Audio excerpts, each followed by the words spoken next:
Yo, what is up guys, I'm Hyperia, and today we are building Hyperia in Planet Coaster from reference photos that I've got on my trip to Monk's Walk recently.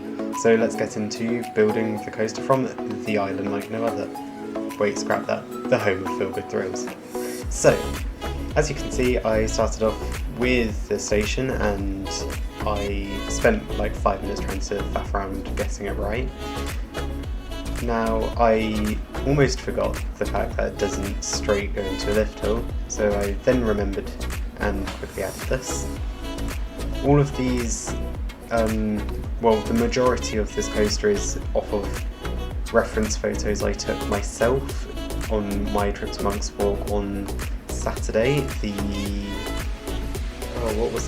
the 9th I think it was, and some of the other references I've got is from the random photos online on the layout, and at one point the actual preview video that we got a few months ago.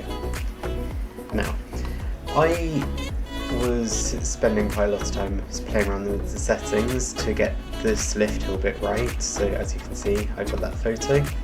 And I didn't realise how to turn the height thing on until here, where I then realised and noticed. And then I turned it on and went back to the 71 metres that Hyperia is.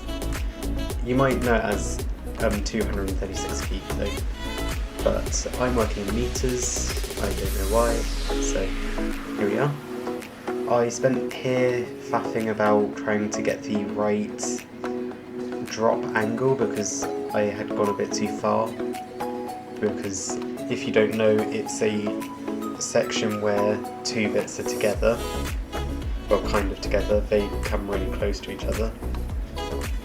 So I needed to try and work out where to go without it going like that. So as you can see, you've got the bit on the left and the bit on the right. Now, this took me quite a bit of time to get right because this section isn't supposed to invert.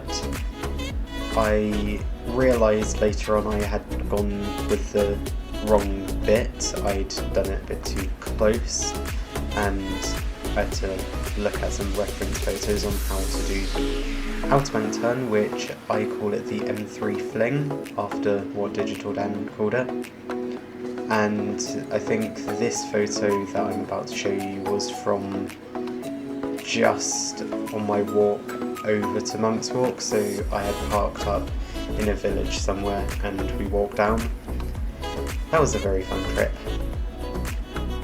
So here, as you can see, it does the outspank and then twists down.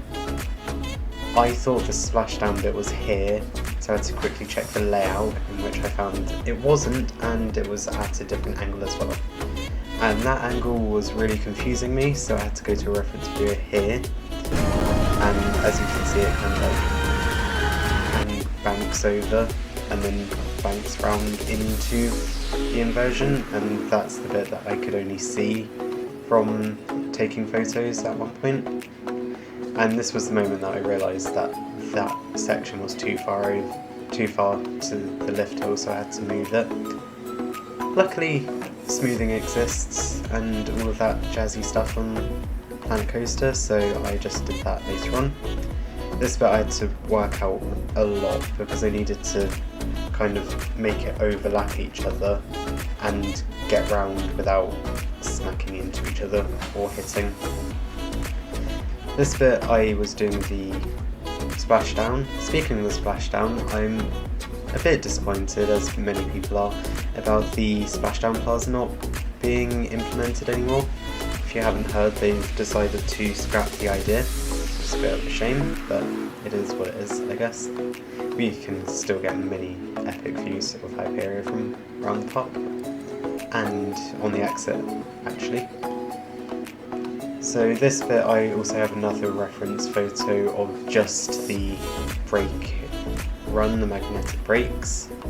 I'll show that in a minute. I tried auto completing it and stuff, but I just thought it's just a bit easier if I try to get it angled in the right direction roughly. I have a lot of speculation about when things are going to happen, so I might actually make a post on that. Here's the photo I was meaning.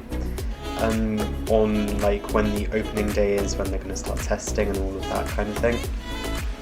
I spend way too much of my time thinking about this, but then again I do love roller coasters. Did a bit of a test and needed to smooth it out a lot. Yeah, I realised that quite a bit of it is very, very out of angle and stuff. It's not a one-to-one recreation though, so that was the only thing with this. I then did a test run later on and realised after I'd finished recording that the bit was actually quite... it had actually been quite angled over the whole thing, and then realised that the different G-forces were quite high, but oh well. Changed colour, didn't look right, changed a bit more, and here is the POV, so I hope you enjoy.